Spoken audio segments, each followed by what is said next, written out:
Semuanya.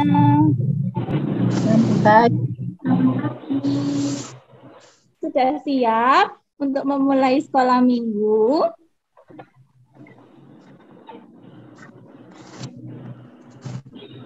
Ya.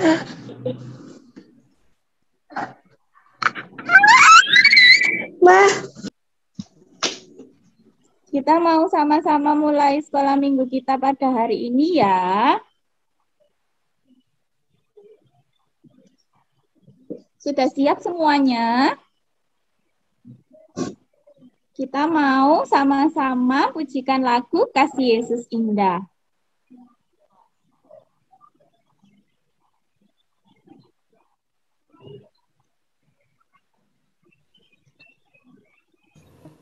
Kasih Yesus indah, indah, oh indah. Kasih Yesus indah, indah, oh indah. Kasih Yesus indah, indah, oh indah. Kasih Yesus indah, indah, oh indah. Lebih indah dari pelangi, lebih indah dari bintang di langit, lebih indah dari bunga di taman. Oh Yesusku, lebih indah dari pelangi, lebih indah dari bintang di langit, lebih indah dari bunga di taman. Oh Yesusku. Ya, kasih Yesus indah ya. Tuhan Yesus itu begitu mengasihi kita semua loh adik-adik. Kita pun ya, kita juga mengasihi Tuhan Yesus ya adik-adik. Nah, kita gimana ya mengasihi Tuhan Yesus itu? Ya seperti adik-adik saat ini ya, mengikuti ibadah.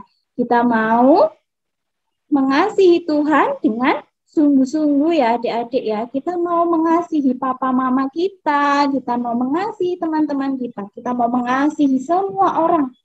Nah, saat kita dekat kepada Tuhan, iblis itu enggak senang ya adik-adik ya. Aduh, kok ini anak ini loh kok dekat ya sama Tuhan, kok taat ya sama Tuhan. Nah, iblis enggak suka. Iblis apa?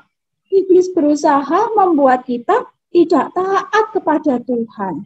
Tetapi, asalkan kita dekat dengan Tuhan, dalam nama Tuhan Yesus, kita pasti, apa adik-adik? Kita pasti menang. Nah, kita mau sama-sama pujikan lagu dalam nama Yesus. Ada kemenangan.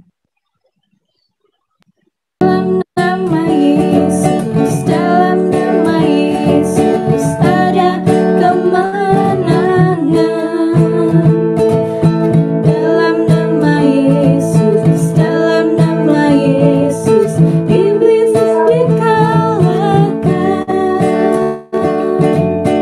Dalam nama Tuhan Yesus, siapa dapat melawan? Dalam nama Tuhan Yesus ada kemenangan. Dalam nama Yesus, dalam nama Yesus ada kemenangan. Dalam nama Yesus, dalam nama Yesus, iblis dikalahkan. Dalam nama Tuhan Yesus, siapa dapat melawan? Dalam nama Tuhan Yesus ada kemenangan. Ada kemenangan. Ada kemenangan. Di dalam nama Tuhan Yesus ada kemenangan. Tuhan Yesus memenangkan. kita. Tuhan Yesus membuat kita menjadi anak-anak hebat ya. Kita mau sungguh-sungguh mengasihi Tuhan Yesus. Kita mau sungguh-sungguh taat kepada Tuhan. Nah, sebentar lagi kita mau sama-sama mendengarkan firman Tuhan. Kita mau menyiapkan hati kita ya adik-adik ya. Kita mau supaya kita tidak hanya dengerin firman Tuhan terus minggu depan waktu ditanyain ceritanya minggu lalu apa? Aduh lupa. Boleh nggak kayak gitu? Enggak ya, kita mau mendengarkan dengan sungguh-sungguh sehingga kita bisa mengingat firman Tuhan itu. Dan terlebih lagi kita bisa melakukannya di dalam kehidupan kita. Kita mau sama-sama pujikan pujian firman Tuhan ada di hati.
Kita mau mendengar firman Tuhan, mau menanamkannya dalam hati kita.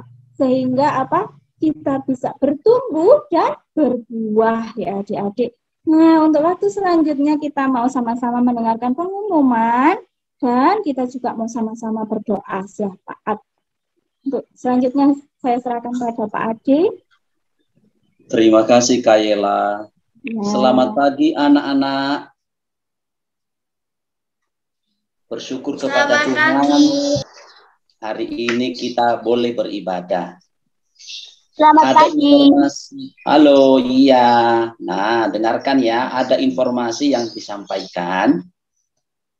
Pada hari ini, ya, kita boleh beribadah dan sekaligus kita mengucapkan selamat ulang tahun kepada teman-teman kita, kepada yang berulang tahun selama seminggu yang sudah lewat, yaitu kepada kakak kita, ya Kak X Wanda, ulang tahun pada tanggal 14 Maret.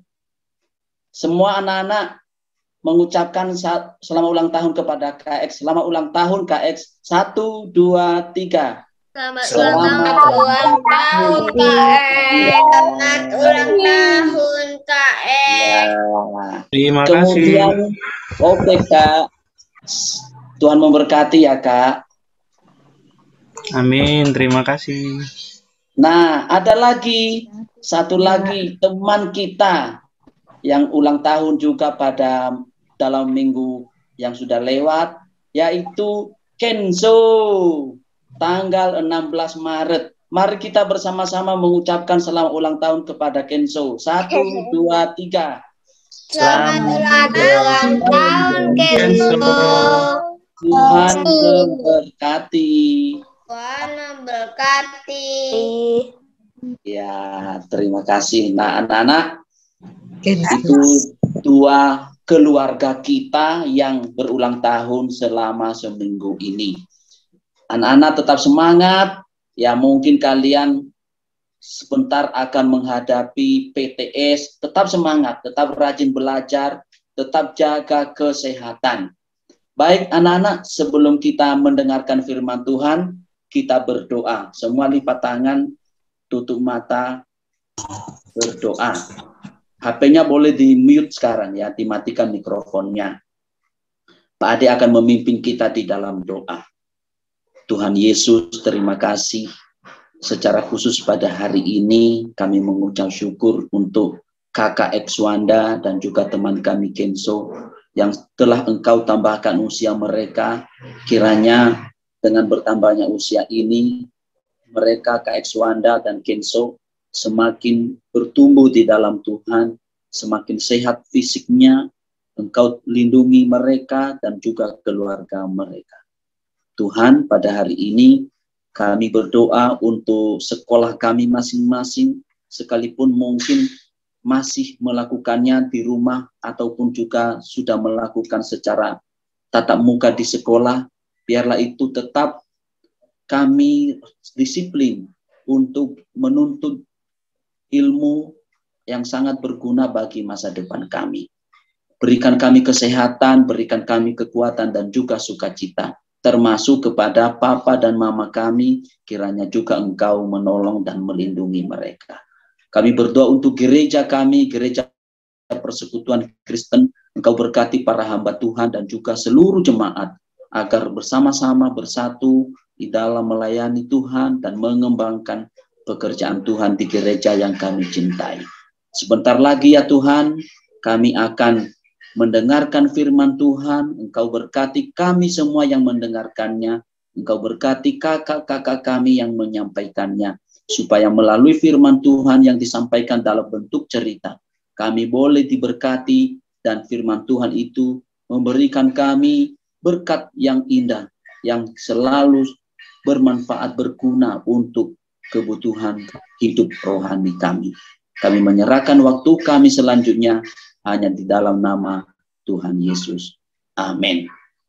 Oke anak-anak, sekarang waktunya kita bagi kelas sesuai dengan kelas masing-masing. Silakan. Oke, anak-anak semuanya. Bagaimana kabarnya hari ini? Luar biasa. Biasa gitu ya. Puji Tuhan kalau kita itu masih bisa beribadah. Kita boleh bertemu kembali walaupun melalui Zoom. Kita tetap berdoa ya supaya di lain kesempatan nanti ke depan kita bisa bersama-sama bertemu di gereja gitu ya. Oke anak-anak, kita akan bersama-sama belajar firman Tuhan. Sudah siap? Sudah siapkan Alkitabnya?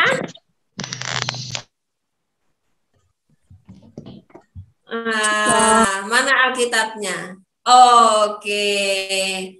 Buku catatan mungkin? Nah, nanti perlu ada yang hal-hal yang penting. Wah, kita bisa catat ya. Oke, kita akan bersama-sama mendengarkan firman Tuhan. Selain Alkitab, buku catatan, alat tulis, terlebih lagi kita siapkan hati kita untuk belajar firman Tuhan, gitu ya. Kita akan bersama-sama berdoa, kita mohon pimpinan daripada Tuhan. Kita berdoa. Bapa yang di surga, terima kasih kalau pada pagi hari ini Tuhan memberikan kesempatan kepada kami untuk kami boleh bersama-sama belajar firman Tuhan.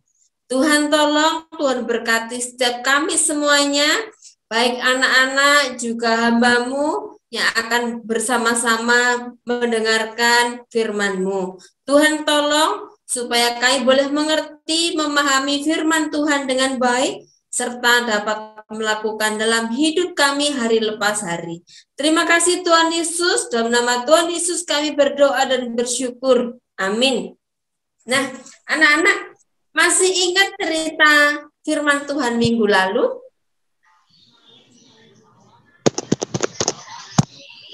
Saya ingat, atau jangan-jangan sudah lupa semua? Tentang Yerusalem. Kenapa? Kota yang suci. Yerusalem, kota yang suci.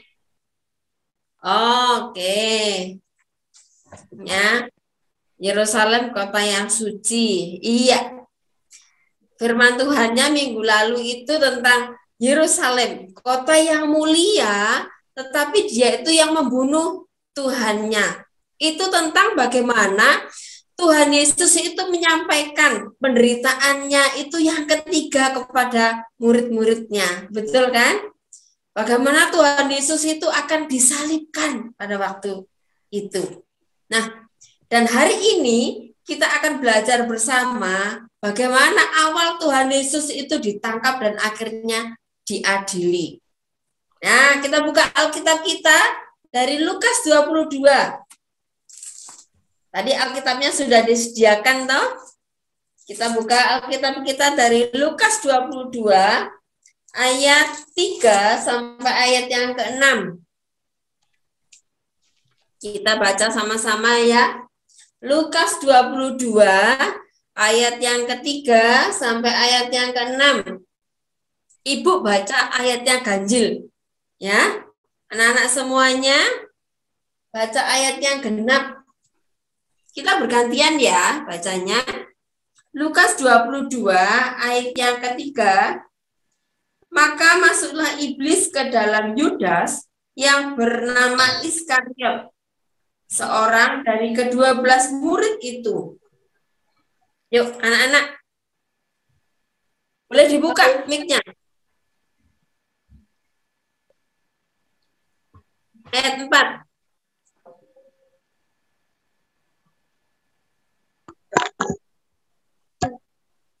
Sudah ketemu? Sudah.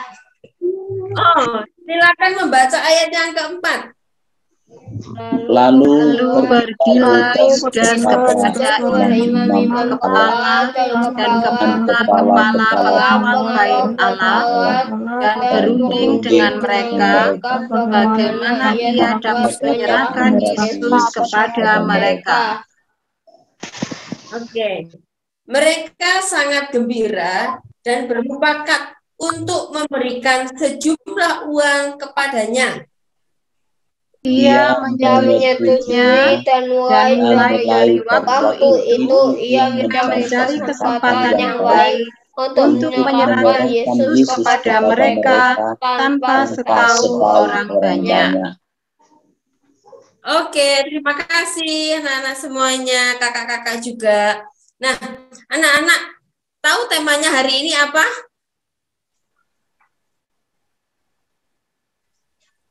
Tahu nggak temanya hari ini apa?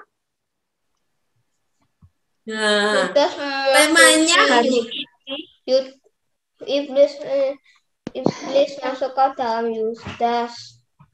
iya, sudah di-share sama Ibu di grup juga ya. Iblis masuk ke dalam Yudas. Gitu ya. Iblis masuk ke dalam Yudas. Wah, menarik ya temanya. Menarik atau menakutkan? Ya. Anak-anak tahu siapa iblis itu? Oh, yang jahat. Oh iya. Orang jahat gitu ya. Iblis adalah penguasa kejahatan. Jadi bukan sekedar orang yang jahat, tapi penguasa kejahatan. Dan bahasa Ibraninya itu disebutkan Satanas. Itu Ibu tulis di situ ya. Satanas yang artinya adalah lawan. Yaitu iblis itu selalu melawan perbuatannya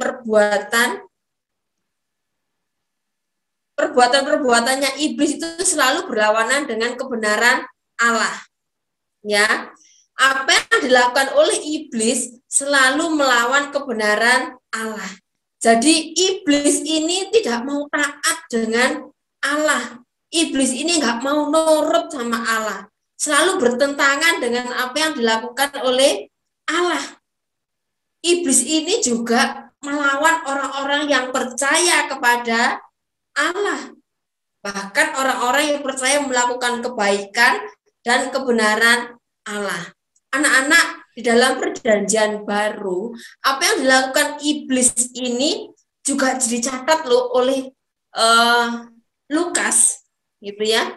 Injil Lukas menulisnya pada saat Tuhan Yesus mengawali pelayanannya. Anak-anak masih ingat? Tuhan Yesus itu dicobai oleh iblis di padang gurun. Supaya apa? supaya Tuhan Yesus itu gagal ketika dia mentaati Allah di dalam pelayanannya. Nah, iblis itu selalu ingin menggagalkan rencana Allah. Anak-anak, kalau kita lihat lagi, iblis itu muncul lagi dalam catatan Lukas ini, di mana iblis ini mempengaruhi seseorang supaya orang ini mau menyerahkan Yesus ke tangan para imam kepala dan kepala pengawal bait Allah. Dan akhirnya Tuhan Yesus nanti bisa diadili, dibunuh. Nah, kejam nian dia. Siapa sih orangnya yang setega itu, yang mau menyerahkan Tuhan Yesus yang baik, yang tidak pernah melakukan kejahatan kepada mereka. Tuhan Yesus ini orang tidak pernah melakukan apa yang jahat terhadap orang-orang pada waktu itu. Dan saat ini juga ya. Nah, tahu nggak siapa?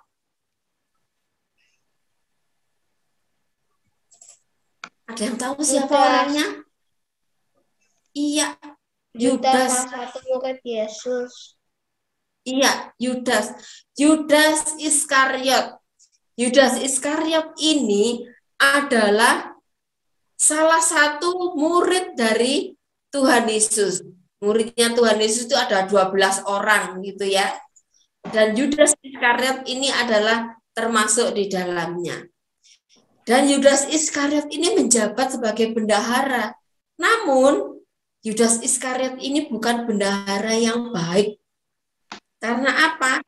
Dia seringkali mencuri uang untuk kebutuhan pribadinya. Masuk dalam kantongnya sendiri. Selain itu, Yudas ini juga dianggap sebagai pengkhianat. Kenapa?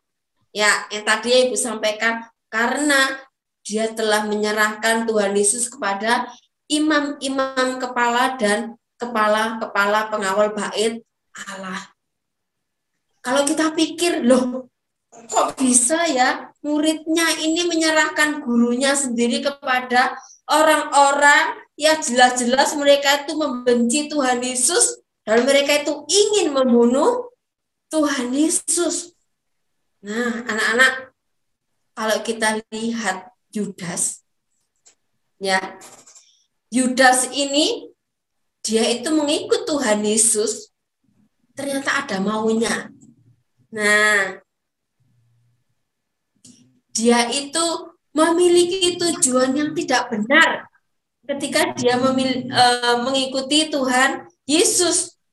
Ya, pada waktu Tuhan Yesus saat itu terkenal, Tuhan Yesus itu mempunyai banyak sekali pengikut, gitu ya. Yudas jadi muridnya karena dia itu pengen juga terkenal.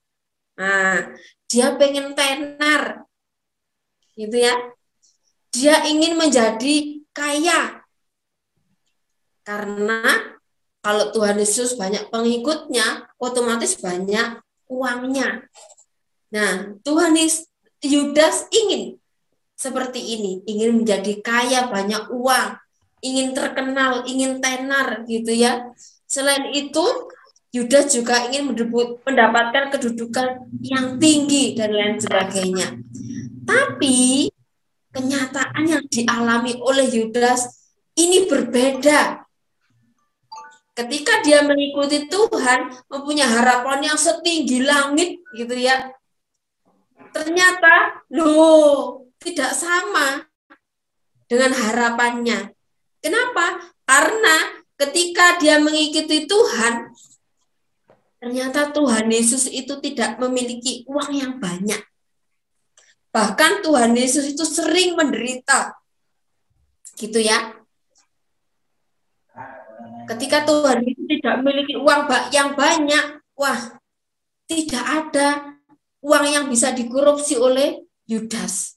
Nah, jadi di situ akhirnya muncullah rasa kecewa, rasa benci terhadap Tuhan Yesus. Ini diikuti nggak ada gunanya, gitu ya. Nah, anak-anak, akhirnya apa yang terjadi? Kesempatan iblis pada waktu itu untuk memakai kelemahan daripada Yudas. Nah, iblis memakai kelemahan Yudas untuk menggagalkan rencana Allah dalam dunia ini. Iblis berpikir kalau Tuhan Yesus mati, nanti rencana Allah itu akan gagal. Misi Allah ke dalam dunia ini gagal. Apakah seperti itu? Tentu saja tidak, gitu ya. Nah, anak-anak, ketamakan Yudas ini dipakai oleh iblis untuk menggagalkan misi Allah. Akhirnya iblis berbisik kepada Yudas supaya Yudas ini mengkhianati Tuhan Yesus. Dengan menjual Tuhan Yesus, menyerahkan Tuhan Yesus kepada imam-imam, kepala dan kepala-kepala pengawal bait Allah. Dengan berapa? Dengan 30 keping perak. Nah, akhirnya setelah deal, mereka itu sepakat. Mereka melakukan persekongkolan antara Yudas dengan orang-orang yang membenci Tuhan Yesus. Nah, anak-anak, pada waktu itu mereka bersepakat ya. Akhirnya pada waktu Tuhan Yesus berdoa di Taman Getsemani, mereka bersama-sama ya dengan 3 muridnya Tuhan Yesus. Akhirnya Yudas datang dan memberikan tanda kepada orang-orang yang tidak suka dengan Tuhan Yesus itu dengan sebuah ciuman. Nanti siapa orang yang saya cium, nah itulah Tuhan Yesus dan kalian bisa menangkapnya. Anak-anak, itulah awal dari penderitaan Tuhan Yesus menuju kayu salib.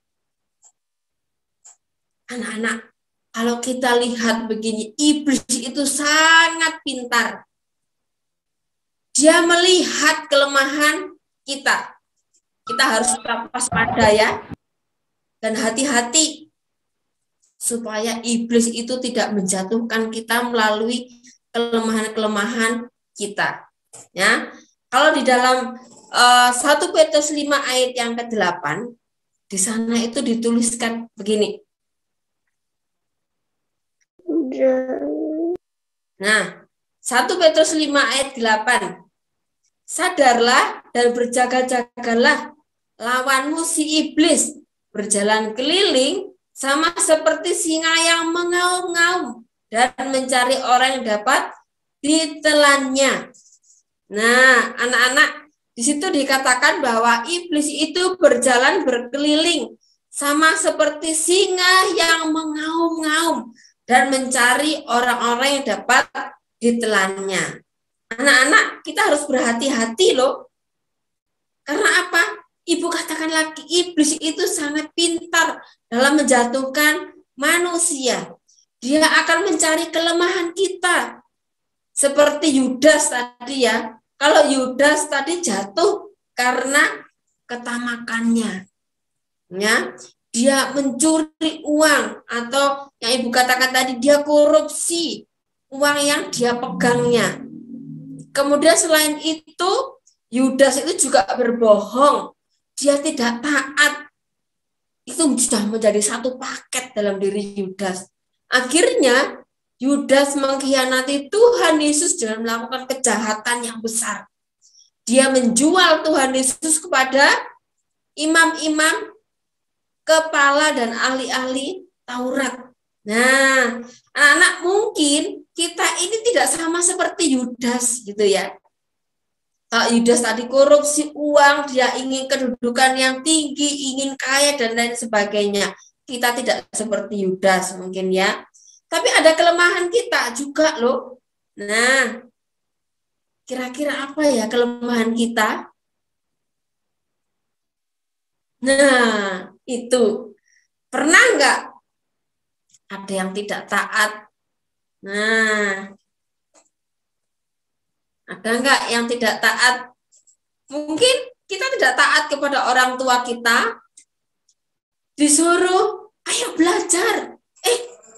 Ternyata masih asik main game atau asik nonton YouTube. Padahal sebentar lagi sudah mau PTS, mau ujian. Wah, bukan cuma seperti itu. Ketika kita diperingatkan orang tua kita, wah kita marah-marah. Ya, kita marah-marah. Dan akhirnya kita berbuat dosa. Nah, ada lagi berbohong. Biasanya untuk menutupi kesalahan yang satu, kita dengan berbohong. Akhirnya dengan supaya bisa menutupi kesalahan yang lainnya. Nah, anak-anak, ini terkadang atau bahkan sering kita lakukan. Boleh enggak itu? Tidak boleh, ya. Kalau Ibu juga tuliskan di situ ada yang mencuri, ya. Nah, mungkin kita bukan hanya mencuri uang, tapi kita bisa mencontek. Nah, tuh, sama ya mencontek itu dengan mencuri. Iya, gitu ya. Karena itu seharusnya tidak boleh kita lakukan, tapi kita mencuri. Nah, kita mencontek yang harusnya kita tidak lakukan. Itu tidak boleh. Ya, kita berpikir, wah, nanti itu kalau saya tidak mendapatkan nilai yang bagus bagaimana ya? Akhirnya kita berpikir, oh kemarin itu ada di buku itu loh, di catatan saya, tapi kok sekarang lupa ya? Waktu orang lain gurunya tidak tahu, wah kita buka. Nah, itu namanya mencuri jawaban yang seharusnya tidak kita lakukan. Kita tidak jujur, ya. Anak-anak, selain itu kita mungkin juga membenci teman kita. Wah, teman kita, wah kamu kok mencontek? Nah, akhirnya kita membenci teman kita. Nah, kita tidak suka. Mungkin juga bisa mempengaruhi orang-orang, kamu itu jangan berteman sama itu. Karena dia itu begini-begini. Orangnya nggak baik begini-begini. Nah, timbul rasa benci. Nah, anak-anak, ini kelemahan yang bisa ada dalam diri kita. Selain itu, kita juga bisa loh sombong. Wah, kita merasa pintar, kita merasa bisa semuanya. Akhirnya kita merendahkan orang lain. Kamu itu apa sih? Kamu tidak bisa. Aku loh hebat. Nah, itu sombong. Dan itu menjadi kelemahan kita. Nah, iblis memakai semuanya itu untuk menjatuhkan kita. Nah, anak-anak, pesan ibu ya. Kita itu harus waspada terhadap bahaya godaan iblis. Karena iblis itu mempunyai 1000 cara ya untuk menjatuhkan anak-anak Tuhan. Dan satu hal yang kita harus tahu, semakin kita dekat dengan Tuhan, maka iblis akan semakin gencar untuk menggoda dan berusaha menjatuhkan kita. Nah, untuk itu anak-anak, kita harus tetap berpegang pada kebenaran firman Tuhan. Ya, kita tuh harus selalu berdoa dan mengandalkan Tuhan di dalam setiap apa yang kita lakukan, supaya iblis tidak dapat menjatuhkan kita. Ya, ketika Tuhan Allah sudah berada dalam hati kita, ya. Iblis tidak dapat menjatuhkan kita dengan mudah kalau kita tetap berpegang pada kebenaran firman Tuhan. Ya. Nah, saya percaya anak-anak GPKRS ini adalah anak-anak yang hebat. Ya. Kalau tadi Ibu sebutkan kelemahan-kelemahan itu, wah, tidak ada di anak-anak kita. Kalau ada pun mungkin sedikit-sedikit, nah, gitu ya. Nah, tapi kita harus tetap waspada. Kita harus tetap berpegang pada kebenaran firman Tuhan. Karena apa? Nah, karena iblis itu selalu berusaha untuk menjatuhkan kita, ya.